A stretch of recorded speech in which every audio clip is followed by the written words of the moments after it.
On the positive side, things that actors I think do really, really well when they're prepared is they come in and they enjoy the process.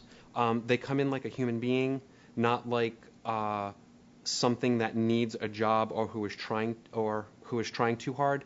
To come in and say hi, know how to smile and talk about things other than the business is really important.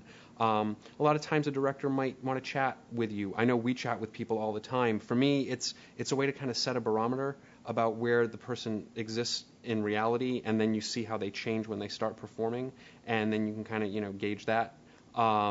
So to be relaxed, an actor that comes in and owns the room, it still blows me away. Sometimes these performers come in and they're just so amazingly talented and gifted, and when they do their song or they rehearse their monologue or the scene work, and it's good enough to be viewed right then and there. That keeps it exciting for us. That makes us really happy because our directors are happy when they're that good, and just being respectful, honoring the process. I like to think that I'm a little on the old school side in terms of doing it traditionally, sending a thank you card, addressing letters and all of your correspondence correctly, not to, asking a casting director to represent you or asking an agent if you can be seen for a project. Knowing your part in the process is really important.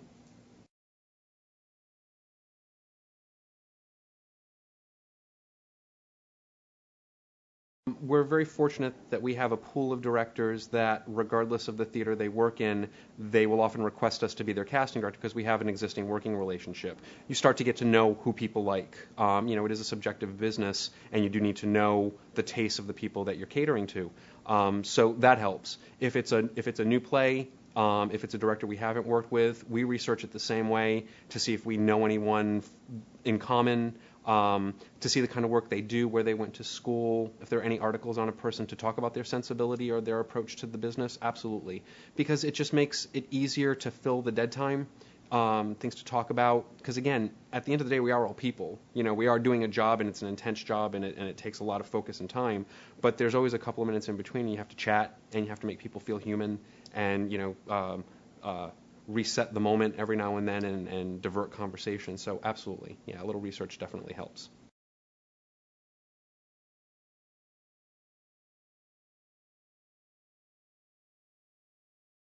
I think that's one of the more exciting processes for the level of the industry my office functions within. We access A-list talent that everyone knows just by their name and their past accomplishments. And then we're also working with people fresh out of school, people who don't go to college, that they come straight to New York after high school or after living wherever they live. And our job is to find everybody. If I'm not constantly searching out new talent, then I become less vital in the casting process. If I show the same director, the same people over and over again, eventually they don't need me to do it. They could call them themselves. I don't think a casting director is a human resources person. While we may function on the human resource side, if you were to put us into a business model, that clearly is a direct correlation. But I don't work for an accounting firm. I work in the arts. I work in a subjective industry that's about dreams and hopes, and that's all part of the equation for us. It's a lot of variables that you really can't identify. So we see festival shows. We go to showcases. Actors are always self-promoting themselves in New York. They form little theater companies. They form groups of not working actors get together, and they'll put together a showcase. It's our job to go and see that kind of stuff. If I can't go or my partner Gail can't go, we have an intern staff that will send out, because we've trained them to look at things the way we like them looked at, and they'll bring us back the 3 or 4 people that stood out in a production. If you're good, even if you're in a bad show, you'll still be good. And if I do my job right, I can identify that you're the diamond in the rough. You're the cream that rose to the top in a show.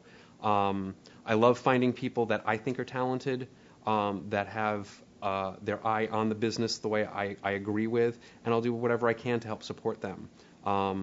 We are very happy to be able to segue actors to meet agents eventually, because that's part of the process. We can find talent through agents. We can do it through just the unions. Actors Access is another great way to get at talent as well. But, I need to meet people. You need to spend a little time with them. And after they audition for you 5 or 6 times, you start to get a sense of them as a person a little bit, and I think that helps.